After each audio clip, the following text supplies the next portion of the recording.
नमस्कार दोस्तों, OCN network में आपका स्वागत है। मैं हूं ओमकार चौधरी और मेरे साथ जुड़ गए हैं जाने-माने जियोपॉलिटिकल और जो रक्षा सुरक्षा विशेषज्ञ हैं, रॉ में काम कर चुके हैं, बहुत महत्वपूर्ण सेवाएँ देश के लिए अर्पित कर चुके हैं, कर्नल आरएसएन सिंह साहब। सिंह साहब, बहुत अभिनंदन, बहुत स्वागत। नमस्कार। नमस्कार। सिंह साहब, कल ट्रम्प साहब का बयान आया कि हम इतना बड़ा हमला करेंगे ईरान पर कि खार्ग द्वीप पर पूरी तरह कब्जा कर लेंगे। तमाम तरह के उनके बयानों में इतने उतार चढ़ाव रहते हैं और सप्ताह में कम से कम 2 बार तो उनके बयान बदल ही जाते हैं। एक बार कुछ कहते हैं, दूसरी बार कुछ कहते हैं। लेकिन इतना लंबा युद्ध खिंच गया है, बहुत सारे देश पीड़ित हैं। उनके यहाँ महंगाई बढ़ रही है, पेट्रोलियम पदार्थों की जो कीमतें हैं वो आसमान छूने लगी हैं। करीब 20 से 22% तेल का आवागमन स्ट्रेट ऑफ हॉर्मुज से होता है और वो पूरा डिस्टर्ब है। सैकड़ों शिप्स खड़े हुए हैं, उनको राह नहीं मिल रही है। तो अमेरिका ऐसी सिचुएशन क्यों क्रिएट कर देता है दुनिया के अलग-अलग हिस्सों में कि अल्टीमेटली कई बार लगता है कि जानबूझ करके ये सब हो रहा है, कई बार लगता है कि जैसे दुनिया को परेशान करने का बीड़ा उठा रखा है डोनाल्ड ट्रंप ने। आप इस पूरे घटनाक्रम को किस दृष्टि से देखते हैं? आपके दर्शकों को मेरा नमस्कार, मेरा प्रणाम। देखिए, ये जो उतार चढ़ाव जो बयानबाजी जो हो रही है, पिछले कुछ 3-4 दिनों में बहुत कुछ बदला है। और जो पूरा इनका डॉक्ट्रिन है इजरायलीज का और अमेरिकन्स का, खास करके इजरायलीज का, वो बदला है। पहले वो बैलिस्टिक मिसाइल्स के लॉन्चर्स को टारगेट करते थे, एयर डिफेंस नेटवर्क को टारगेट करते थे, कम्युनिकेशन सिस्टम्स को टारगेट करते थे, जो विजिबल नोड्स थे उनको टारगेट करते थे। 2-3 दिन पहले उन्होंने जो पेट्रोकेमिकल कॉम्प्लेक्स जो महाशहर में है उसी को ही टारगेट किया, यानी कि बैलिस्टिक मिसाइल प्रोग्राम को ही टारगेट कर दिया उन्होंने।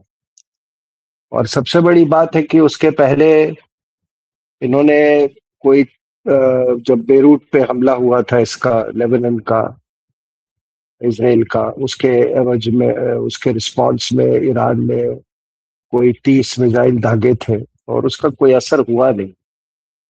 तो मिसाइल का अब ये स्ट्रेटेजिक क्रेडिबिलिटी का भी सवाल है ईरान के लिए। दूसरी बात है, नेतन्याहू ने भी अभी एक लेबनान के लोगों को के लिए एक मैसेज जारी किया है, जिसमें उन्होंने कहा है कि देखिए, हम आपके आम लेबनान के नागरिक, हम उनके खिलाफ नहीं है, हम हिजबुल्लाह के खिलाफ हैं। और हिजबुल्लाह के खिलाफ भी बहुत इंटरनल प्रेशर पड़ रहा है। उनका जो एक और जो राइवल शिया विंग, राइवल नहीं, एक अमल अमल है शायद उसका नाम, वो भी इनके साथ अब कह रहा है भाई कि हम आपके तरीके हमको भी पसंद नहीं है। तो काफी कुछ ये हो रहा है। इसी बीच इजराइल ने, आपको तो मालूम है, लिटनी रिवर तक वो इलाका पूरा कब्जा कर लिया है और वो छोड़ने वाला नहीं। लेकिन इन सब के और यहाँ पे क्या हुआ है कि जब ये पेट्रोकेमिकल्स को ये करने के बाद आप मालूम होगा कि एक AH-64 हेलीकॉप्टर को टारगेट किया गया। और उसमें सबसे बड़ी बात ये थी कि उसका जो रेस्क्यू मिशन हुआ वो एक रोबोटिक बोट के द्वारा हुआ। और जो 2 पायलट्स थे वो फ्लोट कर रहे थे पानी में, अंधेरे का वक्त था। वाटर्स जो है वो बहुत कंटेस्टेड है, उसमें माइंस भी है, उसमें ईरान के फास्ट अटैक क्राफ्ट भी ये कर रहे हैं। और उस कंटेस्टेड वाटर में अगर बैंड रेस्क्यू मिशन जाता और अगर वो उसके और भी अगर कैजुअलिटी होते, तो ये एक अमेरिका के लिए बहुत बड़ा एक सेटबैक होता। लेकिन उस कंटेस्टेड वाटर्स में एक रोबोटिक बोट को वहां से निकाल कर ले आया और ईरान ने पूरी तैयारी कर ली थी कि ये दोनों पायलट वो पकड़े जाए, मतलब उनको वो कैप्चर कर लेंगे और फिर एक बार्गेनिंग चिप हो जाएगा। ऐसा हुआ नहीं, ऐसा हुआ नहीं। और ये कई सवाल अगर ये करता है कि अगर एक रोबोटिक बोट बिल्कुल उनके नाक के नीचे से अगर पायलट्स को ले आ सकता है, तो अगर वो रोबोटिक बोट में अगर वेपन्स को ये कर दिया जाए, उसको आर्म कर दिया जाए, तो फ्यूचर वॉरफेयर पे उसका क्या असर पड़ेगा। जो एसिमेट्रिक वॉरफेयर पर जो अभी तक इनका जो पूरा डॉक्ट्रिन रहा है ईरान का, वो एसिमेट्रिक का तो फिर कोई फायदा ही नहीं रह गया ना। उनकी पूरी एसिमेट्रिक वॉरफेयर यही थी कि हम कन्वेंशनल वॉर तो जीत नहीं सकते, लेकिन हम ये मॉस्किटो फ्लीट्स के द्वारा और ये ड्रोन्स के द्वारा हम फिर भी हम इस लड़ाई को लड़ सकते हैं। तो वो एक पूरा इक्वेशन जो है वो बदलने पर, मतलब ऐसी संभावना है कि भविष्य की लड़ाई में वो शायद एसिमेट्रिक वॉरफेयर का जो स्वरूप है वो बदल जाएगा। जी। और आपके दर्शकों को ये भी बता दूं कि ये जो रोबोटिक बोट जो इस्तेमाल किया गया है, ये यूएस फिफ्थ फ्लीट के पास है। और जो फर्म इसमें बनाती है, उस फर्म के एक को फाउंडर जो है वो एक भारतीय है। उनमें से उनका नाम है विभव अल्तेकर। ठीक है। तो ये 24 फीट लंबा ये इन्होंने रोबोटिक बोट बनाया है, जो कि 35 नॉट्स स्पीड एक्वायर कर सकता है, और रेंज इसका 1000 नॉटिकल माइल्स है। आर्टिफिशियल इंटेलिजेंस के द्वारा ये पूरा पावर्ड है। ठीक है ना। और ये नेवी सील्स भी मतलब इस्तेमाल कर रही है इस। तो ये एक बहुत बड़ी ये घटना। तो उसके बाद से ये लगातार जो स्ट्रेट ऑफ हॉर्मुज पर ये लगातार ये बमबारी हो रही है। और शायद अब आपको कुछ अच्छी खबर, मैं 2-3 दिन के अंदर में आपको कुछ अच्छी खबर मिलेगी। मेरा अपना ऐसा दाजा है। ईरान के अंदर में क्या हो रहा है ये हम नहीं जानते हैं, क्योंकि इनसाइट्स बहुत कम है। लेकिन हाँ, जाहिर सी बात है कि आईआरजीसी में टूट पड़ना बिल्कुल लाजमी है। एक तो ये भी खबर हो रही थी कि उस दिन की बमबारी में वहीदी मारा गया है। आज भी कुछ ऐसी इसकी पुष्टि की जा रही थी, बट अभी भी मैं फुल्ली कंफर्म नहीं हूँ इसके बारे में। एनीवे, लेकिन जो बड़ी बात आपने कही कि देखिए ये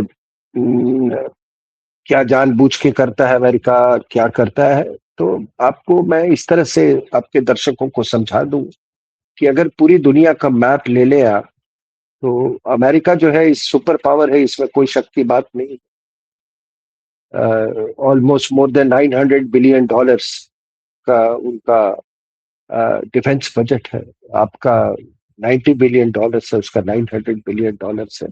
11 एयरक्राफ्ट कैरियर ग्रुप वो डिप्लॉय किए हुए हैं। तो ग्लोबल पुलिसिंग भी करता है वो।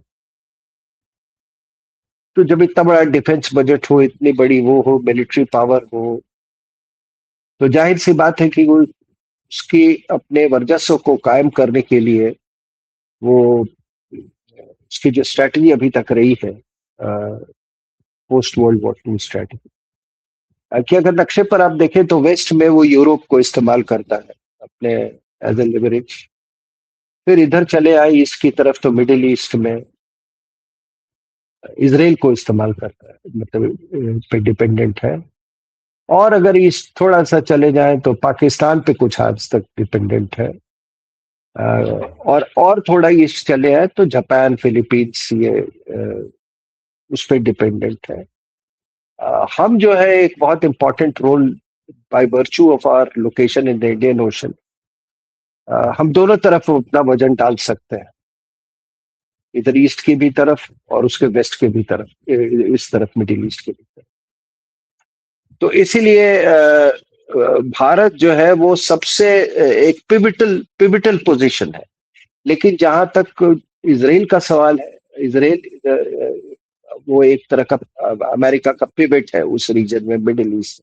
अगर इसराइल को आप निकाल देंगे तो फिर अमेरिका का वर्चस्व भी खत्म हो जाएगा, और शायद इसीलिए इसराइल को क्रिएट भी किया गया था।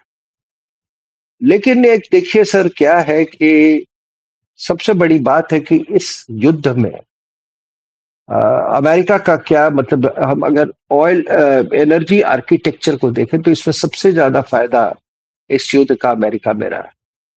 आपके दर्शकों को बता दूं कि 2015 में यूएस ने जो बैन लगाया था, वो 73 के बाद वो 40 साल का बैन लगा हुआ था, self imposed ban on export of oil. ठीक है, और उसको 2015 में उन्होंने रिपील कर दिया।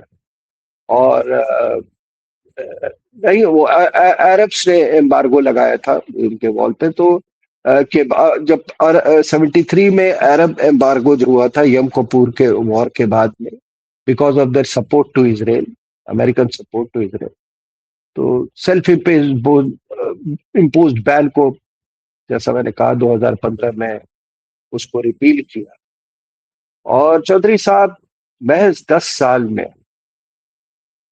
जब उसने अपने वाइडर वर्ल्ड को अपने ऑयल वो रीच आउट किया अपना ऑयल को लेकर, प्रोडक्शन को लेकर, 10 साल के अंदर में वो दुनिया का अभी सबसे बड़ा ऑयल एक्सपोर्टर बन गया है। अब है क्या कि देखिए, ऑयल जो है दुनिया का एनर्जी आर्किटेक्चर ही नहीं तय करता है, वो स्ट्रैटेजिक आर्किटेक्चर भी तय करता है और जियो पॉलिटिक्स भी तय करता है। अगर 70 से अभी तक का ग्लोबल सफर हम देखें एनर्जी आर्किटेक्चर का, तो देखिए कितना बदल गया है। वो मिडिल ईस्ट की तरफ से वो यूएस की तरफ शिफ्ट हो गया है, और इस शिफ्ट के कारण यूएस ना केवल एक मिलिट्री पावर है, उसके साथ साथ वो एक एनर्जी पावर भी बन गया है। 15 सालों में क्या हुआ आपको मैंने बताया। 2025 में अब ग्लोबल डिमांड जो था ऑयल का था 104 मिलियन बैरल्स पर डे, और 2010 में वो 87 मिलियन बैरल्स पर डे था। तो ये 17 मिलियन बैरल्स पर डे का जो इंक्रीज हुआ ग्लोबल डिमांड में, उसका जो सब बड़ा शेयर जो था उस डिमांड का अमेरिकन जो ऑयल कंपनीज है वो उसको केटर करने लगी। ठीक है, और इजरायली फैक्टर तो है ही कॉमन, उस समय भी कॉमन था, 70s में भी कॉमन है, और आज भी इजरायली फैक्टर ही कॉमन है। एक्चुअली वही सबसे बड़ा डिसाइसिव फैक्टर है। अब मान लीजिए अगर इजराइल फैक्टर नहीं होता तो ये शिफ्ट भी नहीं पॉसिबल होता। The shift from Middle East and OPEC to USA, अगर ये इजराइल फैक्टर नहीं होता तो पॉसिबल ही नहीं था। ये इस रीबैलेंसिंग में, दोनों में, उस समय भी 73 में और आज भी, ये जो रीबैलेंसिंग हुआ है उसमें इजराइल जो है वो एक कॉमन फैक्टर है। और एक लंबे समय तक, जैसा मैंने बताया, कि यूएस मिडिल ईस्ट के ऑयल पर बिल्कुल डिपेंडेंट था। 1973 में जब ओपेक ने यूएस पर एम्बार्गो डाला, क्योंकि उसने इजराइल को सपोर्ट किया था, और तो उस अमेरिका बहुत सफर कर रहा था इकोनॉमिकली। लेकिन धीरे धीरे धीरे ये बैलेंस शिफ्ट करता रहा, और फिर रशिया यूक्रेन वॉर और यूएस और ईरान वॉर जो भी चल रहा है ने सब कुछ बदल दिया। रशिया यूक्रेन वॉर और US plus Israel versus Iran जो युद्ध है इसने पूरा जो बैलेंस है वो बदल दिया, बिल्कुल उल्टा हो गया यूं कहें। सऊदी अरेबिया का जो डोमिनेंस था सऊदी अरेबिया और रशिया का, वो खत्म हो गया। और उनके डोमिनेंस के खत्म होने से जो अमेरिकन कंपनीज है उनका एनर्जी मार्केट पर जो उनकी जो ग्रिप जो थी वो और मजबूत होती चली गई। ये यूं कहें कि यूएस की जो तकदीर जो थी एनर्जी को लेके, जैसा कि मैंने पहले कहा 2010 से बदलनी शुरू हो गई, जब वो oil and gas production shale technology के बदौलत उसने छलांग लगाई। और इस शेल टेक्नोलॉजी के कारण, इसके बदौलत पहले यूएस दुनिया का सबसे बड़ा गैस प्रोड्यूसर बना और उसके बाद ऑयल प्रोड्यूसर। जब ये जो लड़ाई अभी चल रही है, इस लड़ाई के कारण सऊदी ऑयल एक्सपोर्ट्स में डिसरप्शन हो गया। रशिया यूक्रेन वॉर के बदले जो ड्रोन अटैक्स किए यूक्रेन ने, उसके साथ रशियन एक्सपोर्ट्स भी काफी सफर किया है, और यूएस सैंक्शंस भी के कारण भी। और इसी बीच यूएस दुनिया का नेट ऑयल प्रोड्यूसर बन गया, नंबर वन ऑयल प्रोड्यूसर बन गया। इन दोनों युद्ध का आप देखेंगे कि जो सीधा फायदा जो है वो यूएस को मिला। अब जब ये युद्ध समाप्त हो जाती है, जब भी समाप्त होती है, तो चिंतन करने वाली बात है, विश्लेषण का विषय है कि क्या फिर एनर्जी आर्किटेक्चर का रिकॉन्फ़िगरेशन होगा? अगर होगा तो किसके फेवर में होगा? ये सब सोचने वाली बात है। लेकिन मैं आपको एक कंपैरिजन दे रहा हूं। ये देखिए पिछले एक साल में क्या हुआ। 2025 और अभी 2026 में, तो 2025 में यूएस का जो प्रोडक्शन था वो 6.6 बिलियन बैरल्स पर डे। इस साल में वो बढ़ के 10.5 मिलियन बैरल्स पर डे हुआ। यानी कि इस छोटे समय के दौरान 3.9 मिलियन बैरल्स पर डे का अमेरिका के प्रोडक्शन में इजाफा हुआ। और वहीं अगर सऊदी का ले लें तो 2025 में 8.1 मिलियन बैरल्स पर डे था, वो घट के 5.9 मिलियन बैरल्स पर डे हो गया। यानी कि 2.2 मिलियन बैरल्स पर डे का लॉस। रशिया का 2025 में 5.8 मिलियन बैरल्स पर डे था, और इस बार अभी मई में 7 बिलियन बैरल्स पर डे है।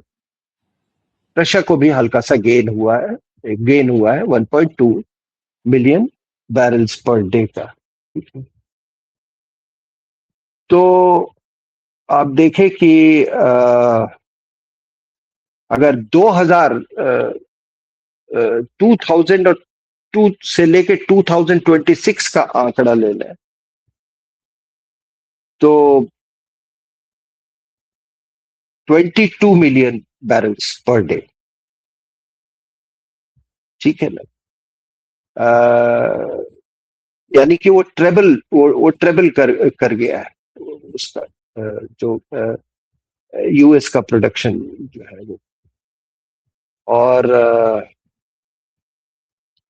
2000 और 2010 के बीच में रशिया का जो है वो 6 मिलियन बैरल से बढ़ के पर डे से बढ़ के 10 साल में वो 10 मिलियन बैरल्स पर डे हो गया, और फिर घट के 7 मिलियन बैरल्स पर डे आ गया बिकॉज ऑफ द वॉर। ठीक है।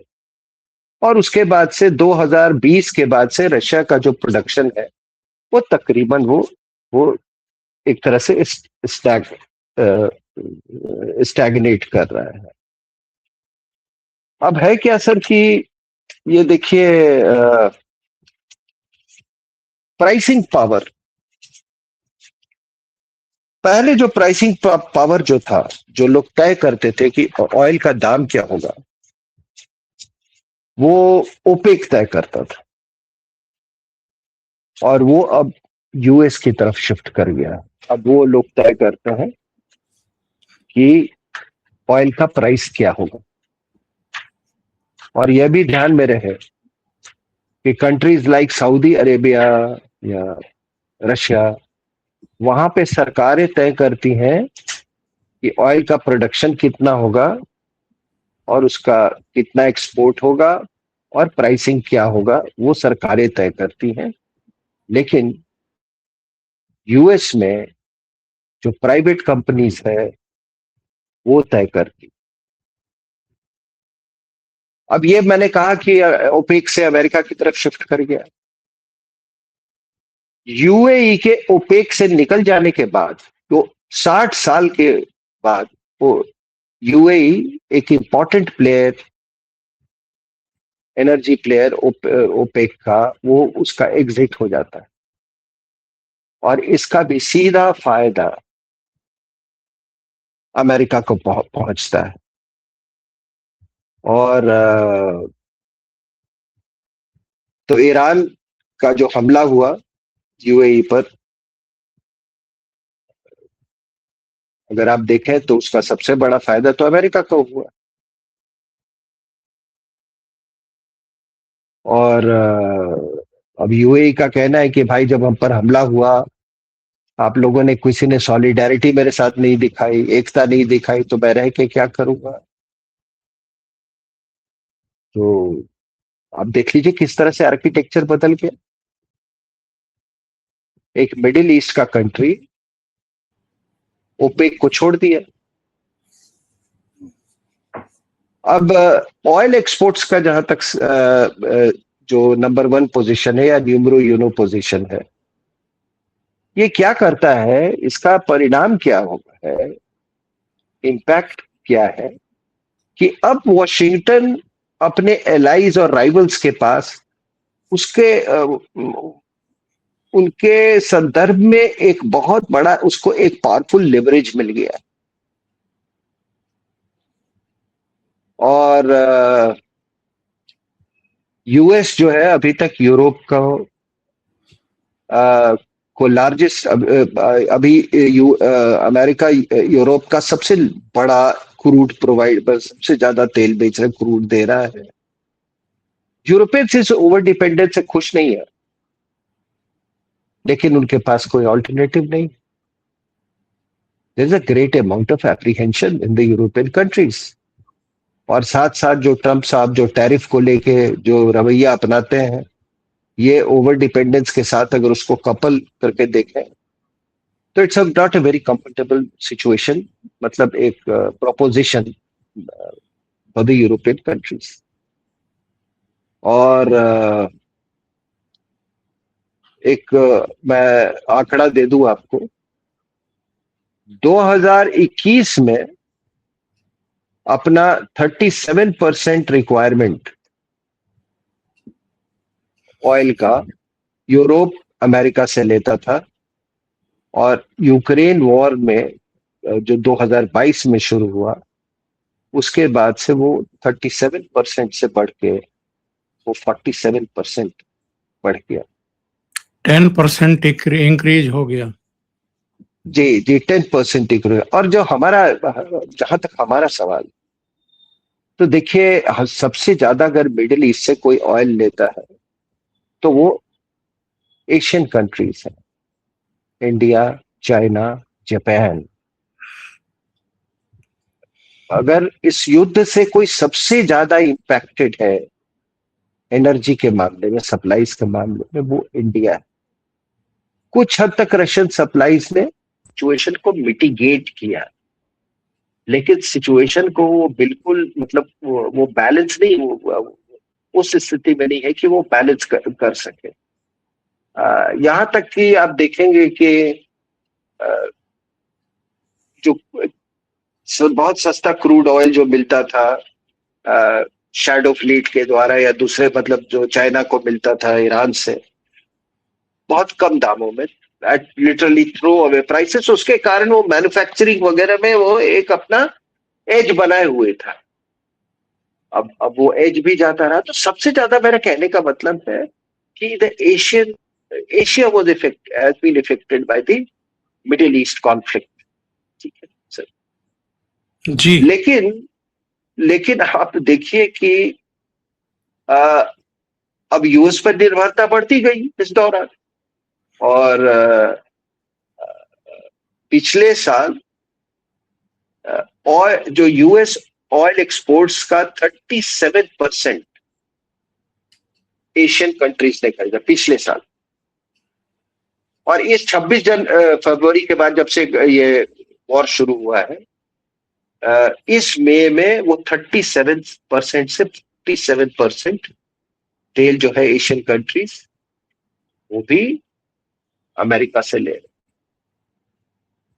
तो आप देखें किस तरह से ये एनर्जी शिफ्ट ये पूरा हो रहा है। और अगर युद्ध में अगर एनर्जी के नजरिए से देखें तो ये एक बहुत एक इम्पॉर्टेंट डिटर्मिनेंट है। मैं ये नहीं कह रहा हूं कि ये पूरे जो कॉन्फ्लिक्ट का केवल एनर्जी ही एक determinant, but it's the most important determinator. इसके और कई लेयर्स हैं, कुछ इकोनॉमिक लेयर्स हैं, कुछ जियोपॉलिटिकल लेयर्स हैं, कुछ इसमें थियोक्रेटिक लेयर्स हैं। लेकिन इसमें कोई शक की बात नहीं कि अभी जो लेवरेज है ऑयल का, जो चाबी जो है तेल की, ऑयल प्राइसिंग की, ऑयल प्रोडक्शन की, वो अभी अमेरिका के हाथ में चली गई है। ये युद्ध का सबसे बड़ा गेन है यूनाइटेड स्टेट्स ऑफ अमेरिका के लिए। और ये भी बता दूं कि किसी भी युद्ध से अमेरिका को नुकसान नहीं होता है आर्थिक रूप से, in terms of economic gains. तो ये मैं एक के दर्शकों के सामने हम ये थोड़ा इसको समझाने की कोशिश मैंने की है। कोई अगर सवाल हो तो आप उसको ही कर सकते हैं। मेरा सवाल सिर्फ इतना है कि क्या इस युद्ध से और जो भी रूस और यूक्रेन के बीच भी चल रहा है, 4 साल हो गए, जो डी डॉलराइजेशन का एक खतरा पैदा हो गया था, उस खतरे को भी टालने में कामयाब हो रहा है यूएस? ऑब्वियसली जब उसके पास ये एनर्जी, जब ऑयल का लेवरेज, उसकी चाबी उसके हाथ में आ गई है, जब वो तय करेगा कि प्रोडक्शन क्या होगा, प्राइसिंग क्या होगी, तो डॉलर का वर्चस्व को तो कहीं अभी मुझे खतरा नहीं दिख रहा।